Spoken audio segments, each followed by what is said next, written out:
નમસ્કાર, હું છું પ્રિયંકા. તમે જોઈ રહ્યા છો સિટી કવરેજ ન્યૂઝ. આજના મુખ્ય સમાચાર. ઘણા લાંબા સમયથી ભાજપની આંતરિક રાજનીતિથી ભરપૂર નારાજ એવા માણાવદરના પૂર્વ ધારાસભ્ય અને માજી કેબિનેટ મંત્રી જવાહર ચાવડા દ્વારા બેરોજગાર સહાયતા અભિયાન શરૂ કરતાની સાથે જ ભાજપમાં ભડાકો થયો છે. જવાહર ચાવડા બેરોજગાર સહાયતા અભિયાન દ્વારા બેરોજગાર યુવાનોને સહાય માટે સ્વખર્ચે સહાયતા અભિયાન ચલાવે છે. એમાં કોઈ જાતની રાજનીતિ હોઈ શકે, પણ જૂનાગઢમાં અમુક નેતાઓને એમાં પણ રાજનીતિ દેખાય છે અને એના વિરોધમાં ઉતરી પડ્યા છે. આજે નાળિયેરી દિવસ. ગુજરાતના દરિયાકાંઠાના અનેક ખેડૂતો શ્રીફળનું વાવેતર કરીને સમૃદ્ધ બન્યા છે. રાજ્યમાં છેલ્લા એક દાયકામાં નાળિયેરીનું વાવેતર વિસ્તાર 5,746 હેક્ટર વધ્યો છે. લીલા નાળિયેરનું એટલે કે ત્રોફાનું વાર્ષિક ઉત્પાદન 26 કરોડ યુનિટથી પણ વધુ છે.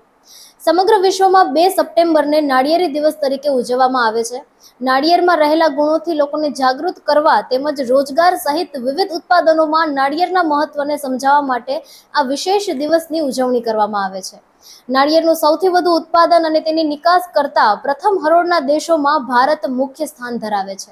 નાળિયેરના ઉત્પાદન અને નિકાસમાં ગુજરાત મહત્તમ ફાળો આપી શકે તેમજ નાળિયેરના વાવેતરથી ખેડૂતો મહત્તમ આવક મેળવી શકે તેવા ઉમદા આશય સાથે મુખ્યમંત્રી ભૂપેન્દ્રભાઈ પટેલના નેતૃત્વ હેઠળ રાજ્ય સરકાર નાળિયેરી વિકાસને પુષ્કળ પ્રોત્સાહન આપી રહી છે. જૂનાગઢ જિલ્લાના માંગરોળમાં વિશ્વ કોકોનટ દિવસની ઉજવણી માટેના એક કાર્યક્રમનું આયોજન કરવામાં આવ્યું હતું, પરંતુ ઉજવણીના આ કાર્યક્રમમાં કાગડા ઉડ્યા હતા. આમંત્રણ આપવામાં ન આવતા ખેડૂતો ગેરહાજર રહ્યા હતા અને ખુરશીઓ ખાલી રહી હતી.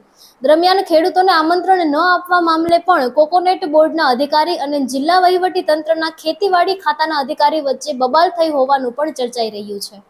પોરબંદર જિલ્લો વિકાસના માર્ગ પર આગળ વધી રહ્યો છે. તાજેતરમાં સરકાર દ્વારા જિલ્લાની જનતા માટે મહત્વપૂર્ણ પરિવહન સુવિધા ઉમેરવામાં આવી છે. માંગરોળ અને માળિયાના ધારાસભ્ય ભગવાનજીભાઈ કરગઠિયાની રજૂઆતને ધ્યાનમાં લેતા ગુજરાત રાજ્ય માર્ગ વાહન વ્યવહાર નિગમ દ્વારા તાત્કાલિક ધોરણે નિર્ણય કરીને માધવપુર અમદાવાદ રૂટની રાત્રે 8 અને 20 વાગ્યાની એસટી બસ સેવા શરૂ કરવામાં આવી છે. જૂનાગઢ શહેરના તમામ ખેલાડીઓ માટે અંડર 14, અંડર 16 તથા અંડર 19 ના ક્રિકેટરો માટે વિશેષ માર્ગદર્શન કાર્યક્રમનું આયોજન ગુજરાત સ્પોર્ટ્સ એકેડેમી અને ક્રિકેટ એસોસિએશન જૂનાગઢ દ્વારા નિઃશુલ્ક કરવામાં આવ્યું હતું.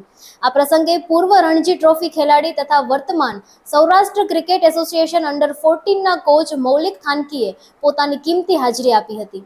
સવારથી બપોર સુધી તેમણે ખેલાડીઓ સાથે ઊંડાણપૂર્વક સંવાદ કર્યો. નેટ પ્રેક્ટિસ દ્વારા તેમની ટેકનિકલ ખામીઓની ઓળખ કરાવી, સુધારણા માટે મહત્વપૂર્ણ સૂચનો આપ્યા તથા ભવિષ્યમાં જાળવવાની તકેદારીઓ અંગે માર્ગદર્શન આપ્યું હતું.